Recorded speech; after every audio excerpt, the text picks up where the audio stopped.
Jadi kalian pasti udah familiar sama FOMO ya, fear of missing out. Takut ketinggalan, takut nggak diundang, takut nggak tahu ada apa-apa. Tapi ada kebalikan namanya nih, FOBI, fear of being included. Ini istilah yang sempat muncul di serial Netflix, Wednesday. Dan ketika itu aku mendengar kayak, gila ini gue banget gitu. Definisi klinisnya itu sebenarnya sangat rumit. Jadi tentang kecemasan yang berlebihan buat kita tuh terlibat di dalam kelompok. Tapi aku nggak mau bahas dari sisi itu. Karena buat sebagian besar dari kita, khususnya yang udah kerja beberapa tahun, kita nggak lagi ngomongin tentang kecemasan atau gangguan apa gitu ya. Ini tuh soal capek. Coba deh ingat-ingat notifikasi masuk, ada grup baru dibikin, terus ada tulisan, "Hai tim, di loop in ya untuk project X." Terus kamu buka, cek siapa aja yang ada di grup itu, dan reaksi kamu pertama kali itu bukan happy. Justru kayak, kenapa gue lagi sih? Situasi ini tuh sebetulnya bukan semerta-merta nunjukin bahwa kamu itu nggak capable. Justru biasanya karena kamu udah kebukti bisa diandelin. Terbukti jadi si yang paling bisa. Jadi nama kamu yang paling gampang disebut duluan. Jadi top of mind lah istilahnya. Ada meeting dadakan, butuh orang yang paham konteks, nama kamu keluar. Ada project baru, butuh orang yang gercep, nama kamu keluar lagi. Ya lama-lama rasanya kayak kamu itu bukan dipilih karena emang paling pas ya, tapi karena memang paling gampang aja dijangkau gitu. Dan ini yang bikin capeknya tuh berlipat-lipat. Selain capek fisik karena kerjaannya, juga ngerasa capek karena harus terus on. Harus siap ngerespon, siap mikir, siap kasih pendapat di diskusi yang bahkan bukan urusan utama kamu.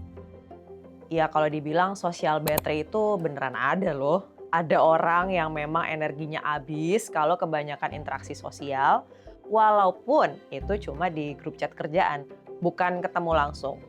Terus ada juga yang ngerasa nggak enak buat nolak, karena kalau nolak takutnya dilihat nggak team player gitu. Takut dianggap nggak proaktif, nggak mau kerjasama, padahal sebetulnya kamu cuma butuh ruang untuk nafas aja sebentar. Walaupun akhirnya ya tetap diiyain juga sih, tapi capeknya tuh udah terasa duluan gitu. Nah yang menarik, fobi ini tuh sering muncul justru sama orang-orang yang paling aktif dan paling kompeten.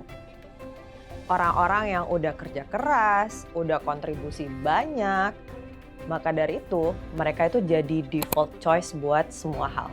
Padahal jadi orang yang diandelin itu harusnya jadi privilege. Tapi kalau terus-terusan itu beban juga nggak sih? Barangkali masalahnya bukan di orangnya ya, tapi di budaya kerja yang menganggap available 24/7. Itu standar profesionalisme.